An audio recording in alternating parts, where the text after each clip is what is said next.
Selamat datang di video terbaru saya. Video ini merupakan bagian dari video series yang berdiskusi soal berbagai topik seputar teknologi blockchain dan aset kripto. Video ini diproduksi bekerja sama dengan Akademi Kripto. Nah, sebelum kita masuk ke topik bahasan kali ini, kita akan baca dulu halaman disclaimer. Berbagai informasi yang disampaikan dalam video ini bukan merupakan ajakan untuk menjual atau membeli instrumen apapun, melainkan untuk tujuan edukasi semata. Termasuk ketika ada penyebutan nama produk, nama merek, nama aset, itu bukan berarti endorsement terhadap produk, merek, atau aset tersebut. Nah, materi apa yang kita bahas kali ini? Roll up as a service. Apa itu roll up as a service? Nah, ide kunci dari roll up as a service yang akan kita bahas kali ini. Jadi, zaman dulu, waktu belum ada roll up, ya. Jadi, ketika orang ingin membuat sebuah aplikasi atau orang ingin membuat ingin mewujudkan sebuah ide, itu biasanya mereka suka membuat satu ekosistem baru, gitu ya. Jadi yang mereka lakukan adalah mereka membuat satu blockchain baru. Jadi mereka bisa menentukan banyak hal. Misalnya soal minting, kemudian soal konsensusnya, kemudian soal ekonomiknya, token economics, dan macam-macam. Gitu ya. Jadi layer 2, kemunculan layer 2, kemudian sifat-sifat dan karakteristiknya yang mirip seperti membuat ekosistem baru, itu dilirik oleh orang yang ingin menerbitkan satu ekosistem baru, tetapi mereka tidak ingin repot-repot mendesain dari awal gitu ya, dari sistem konsensus, dari sistem economics macam-macam, tapi mereka ingin lebih independen ketimbang mereka hanya sekedar membuat sebuah decentralized apps. Kemudian layer 2 itu juga sangat populer. Kenapa? Karena mereka memfasilitasi skalabilitas yang lebih baik, terutama di Ethereum. Jadi kalau layer 2 ini nanti terkenalnya transaction fee yang murah, kemudian lebih cepat dikonfirmasi. Jadi roll up itu sekarang jadi favorit ketika orang bicara soal skalabilitas. Kemudian ketika orang atau developer itu ingin membuat ekosistem baru. Jadi roll up menjadi jadi dominan ketika orang ingin mengembangkan platform atau layanan baru. Kemudian ada muncul namanya RAS, RAAS ya, Roll Up as a Service. Itu metode atau aplikasi atau layanan yang bisa dipakai untuk mendeploy custom roll up. Nah, jadi kalau kita kembali di konsep tentang roll up itu kan memproses sebagian dari transaksi yang harusnya di layer 1 itu diproses di layer 2. Kemudian pemrosesan ini terjadi secara off-chain. Karena kalau kita anggap layer 1 sebagai on-chain, berarti layer 2 sebagai off-chain. Nah, kemudian hasilnya itu dikembalikan ke Ethereum. Kemudian nanti data-data juga di data-data transaksi yang ada di rollup itu diposting bisa di Ethereum atau di sistem lain. Nah, ada dua jenis rollup. Yang pertama optimistic rollup, yang kedua ZK rollup. Nah, keuntungan utama dari rollup adalah biaya yang lebih rendah, kemudian speed yang lebih tinggi, kemudian skalabilitas yang lebih baik. Nah, itu keuntungan-keuntungan yang kita bisa dapatkan dari rollup. Nah, cara kerjanya dari rollup gimana? User langsung bertransaksi di layer 2, kemudian transaksi itu akan di-bundling menjadi batch. Jadi kemudian batch-nya ini diproses di layer 1. Kemudian kalau kita lihat di sini, yang utama adalah rollup itu security-nya itu sangat bergantung pada base chain-nya atau layer 1-nya. Dia tidak punya metode konsensus sendiri. Dia tidak punya security layer sendiri. Jadi dia bergantung pada layer 1. Kenapa? Karena pada saat layer 2 ini transaksinya selesai dieksekusi, hasilnya akan diposting di layer 1. Kemudian nanti verifikasi dan validasi terjadi di layer 1. Gitu. Nah, kalau kita bandingkan antara optimistic rollup dengan ZK rollup, Jadi optimistic rollup itu mengasumsikan bahwa semua transaksi valid. Nah, nanti kalau ada transaksi yang tidak valid, akan si validator tadi yang menemukan ada satu transaksi yang tidak valid, itu akan membuat satu fraud proof. Fraud proof-nya dia akan challenge transaksi yang tadi yang dicurigai tidak benar atau salah. Kemudian nanti fraud proof akan dicek ulang apakah memang si transaksinya itu salah atau betul, kemudian apakah fraud proof-nya itu memang sah. Kalau misalnya sah, ya transaksinya bisa di rollback, kemudian si challenger tadi itu akan mendapatkan insentif. Kemudian akan terjadi proses slashing, kemudian hukuman terhadap mereka-mereka yang terkait. Ya, itu di optimistic rollup. Jadi awalnya memang harus dianggap sebagai valid sampai dibuktikan tidak valid. Nah, itu asumsinya. Tetapi kalau ZK knowledge proof, ZK rollup, zero knowledge rollup itu menggunakan proof matematika. Jadi dia verifikasinya instan. Kalau yang tadi itu harus ada verifikasi manual. Kalau yang ZK rollup itu verifikasinya instan menggunakan konsep zero knowledge proof. Dia lebih kompleks tapi finality-nya lebih cepat. Kalau yang optimistic itu butuh sekitar 2 minggu untuk mendapatkan finality di layer 1. Jadi proses challenge periodnya atau periode challenge-nya itu sekitar 2 minggu. Tapi kalau ZK rollup itu instan langsung. Nah, jadi meskipun ada perbedaan antara optimistic rollup dan ZK rollup, itu konsep dari rollup-nya itu sama sebenarnya, mengurangi biaya. Kemudian meningkatkan throughput. Meningkatkan throughput atau menurunkan latensi sama ya. Meningkatkan throughput atau menambah skalabilitas dari aplikasi atau sistem Ethereum.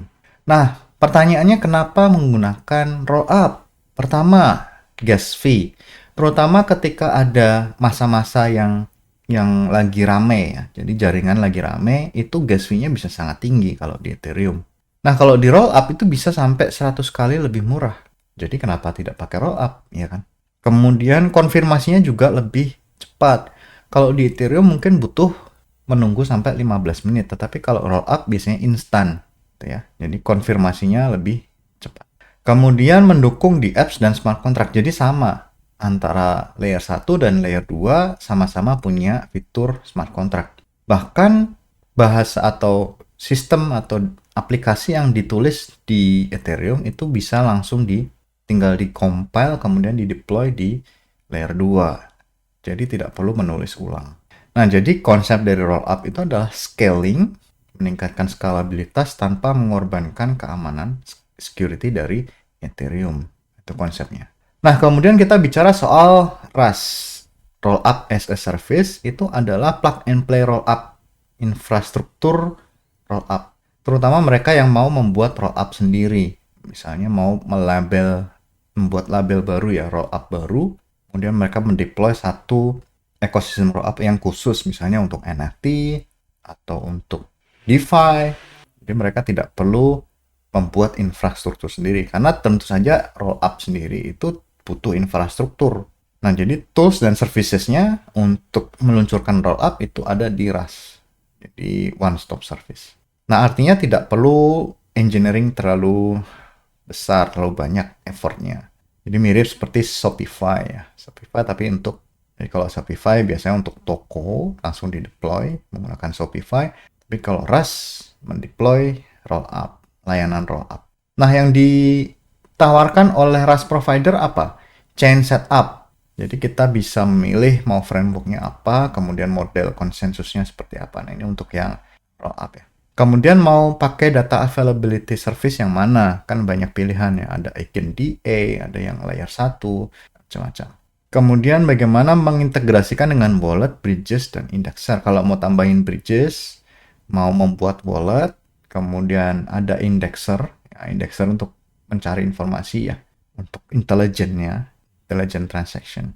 Kemudian developer tools dan dashboard. Misalnya berapa transaksi per hari, kemudian berapa jumlah aset harian, itu ada dashboard, bisa dimonitor. Nah, ada beberapa opsi untuk RAS, ada Caldera, ada Conduit, ada Outlayer, ada Sovereign Labs. Jadi layanannya cukup beragam gitu ya. Ada customisasi rollup untuk di apps, kemudian punya simple UI itu di Conduit, Kemudian kalau mau pilih Optimistic dan ZK ada di Outlier. Kemudian untuk yang SDK untuk Rust khusus untuk ZK ada di Sovereign Labs. Jadi sudah ada beberapa platform Rust yang bisa dieksplorasi. Nah, keuntungannya apa? Jadi kalau menggunakan Rust itu lebih cepat, time to marketnya lebih cepat. Jadi kan tinggal di deploy. Jadi kita tidak perlu membangun sendiri, membangun platform sendiri, membangun infrastruktur sendiri, karena kalau roll up kan butuh infrastruktur. Jadi menggunakan Rust lebih cepat. Kemudian setup cost-nya lebih rendah, gitu ya, building dari scratch dibandingkan dengan building dari scratch. Kemudian mudah mengupgrade dan maintenance. Jadi biasanya kalau upgrade dan maintenance biasanya ditangani oleh si Rust-nya. Kemudian fokus di produk bukan di infrastruktur. Ini kalau untuk developer-developer yang memang mau mendeploy layer 2 atau rollup yang spesifik, yang case spesifik. Misalnya untuk NFT saja. Kalau misalnya memang dia untuk infrastruktur ya tidak bisa. Nah, rollup as a service itu memang membangunnya infrastrukturnya, melayani infrastruktur. Kalau misalnya mau membuat satu rollup yang berbeda, bukan optimistic, bukan CK, ya mereka tidak bisa Rust. Jadi orang tinggal fokusnya ke produknya saja. Misalnya dia membangun di apps-nya saja, tidak perlu membangun infrastruktur. Jadi bisa pakai Rust. Use case-nya apa? Game fee, ya, game finance dengan low latency transaction. Ada di DeFi apps, nah kebanyakan mesti DeFi sih kalau misalnya memang mau yang, karena kalau DeFi yang standar di layer 1 kan biasanya mahal gas fee-nya. Misalnya untuk yang terkait dengan agregator itu kan proses transaksinya tidak hanya satu kali, eksekusinya bisa ada looping di dalamnya. Jadi kalau misalnya DeFi di layer 1 pasti mahal. Jadi sangat membantu kalau DeFi itu deploy di rollup. Kemudian ada nih NFT platform dengan high minting activity. Jadi kalau mau minting dengan volume yang besar bisa pakai rollup. Kemudian enterprise bisa membangun private chain dengan public security. Nah, ini kalau misalnya pakainya private chain kan tidak ada koneksi dengan publik gitu ya. Jadi kalau mau kombinasi antara keuntungan dari private chain dengan keamanan dari publik itu bisa pakai rollup Rust. Nah, kemudian resikonya apa? Ketergantungan pada providernya Rust. Kemudian ada trade-off kalau misalnya miskonfigurasi. Kalau salah konfigurasi ya bisa error. Kemudian ada resiko bridge. Ketika kita bicara soal bridge, pasti ada resiko kalau terhubung dengan Ethereum. Kalau terhubung dengan public blockchain, pasti ada resiko bridge di situ. Kemudian memang si Rust sendiri kan satu service yang baru, jadi memang masih berevolusi.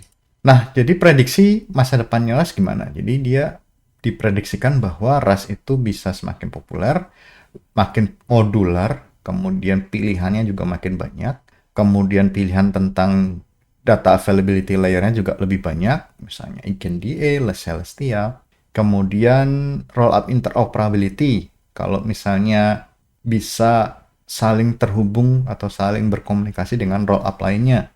Jadi bisa share liquidity, ada liquidity aggregator di situ. Kemudian bisa jadi Rust itu memunculkan banyak sekali solusi rollup atau produk rollup. Kemudian ada aplikasi baru yang dibangun di atas satu rollup khusus. Summary atau kesimpulan, kita tadi sedikit berdiskusi soal rollup, bagaimana skalabilitas digabung dengan kemudahan untuk membangun satu ekosistem tersendiri, terpisah dari blockchain lainnya. Kemudian Rust akan membantu bagaimana deployment dari rollup tadi.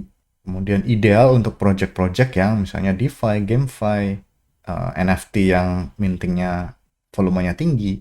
Kemudian potensi dari Rust itu sangat tinggi karena orang sekarang suka layer 2 ketimbang membuat satu ekosistem baru. Jadi mungkin dia punya peran penting di masa depannya Web3. Nah, sampai di sini video kita kali ini. Sampai jumpa di video berikutnya. Terima kasih.